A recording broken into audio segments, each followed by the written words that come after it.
Hello, my name is Felicia Hernandez, and today we will be discussing law of demand, a concept of economics. The law of demand is a fundamental concept in economics, and it works in conjunction with the law of supply. And we probably have all heard the term supply and demand, but what does that mean? And more specifically, what does demand mean? The simplest way I have found to explain the law of demand is that at a higher price, consumers will demand or want a lower quantity of a good or service. And a lower price is usually a sign of a bigger demand for a good or service.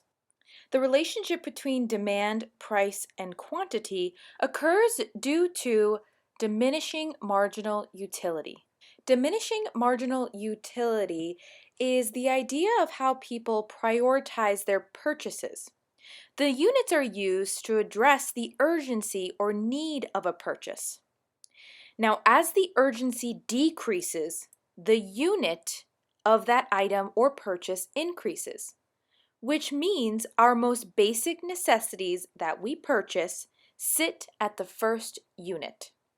To simplify this further, we are basically saying that people buy what they need most first. Therefore, those basic necessities that our economy deems necessary tend to sit at a higher demand, quantity, but lower price. After that, goods and services begin to rise in unit and measure as quote unquote less of a necessity.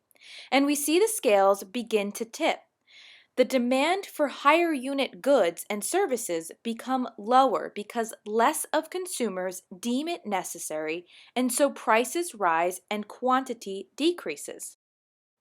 This concept of how higher demand decreases prices but increases supply, and adversely how lower demand increases prices and decreases supply, explains the law of demand. Now, it might seem that I have also explained the law of supply because it is mentioned so much in this video. However, the law of demand focuses on unlimited wants. The law of supply must take into account the allocation of resources. So that is why supply and demand work together as a concept. Just because there is a huge demand for something does not mean that the supply or the allocation of certain resources are available. Now, a great example of the law of demand would be to consider electricity and designer shoes. I think we would all agree that electricity would be a priority purchase for all of us. Therefore, the demand for electricity is very high, and companies work tirelessly and in great quantity to provide electricity to us. And therefore, the prices are reasonable. They aren't if you ask my husband, but most of us can afford electricity in our homes. Now let us consider designer shoes. Specifically, I focused on the designer Jimmy Choo. His shoes range between $500 and $6,000.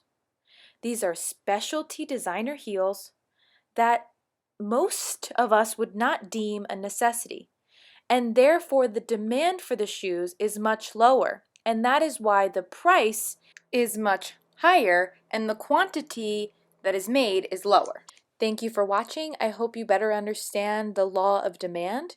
I now suggest you go watch whatever classmate of mine did law of supply to understand how those two concepts really do work together.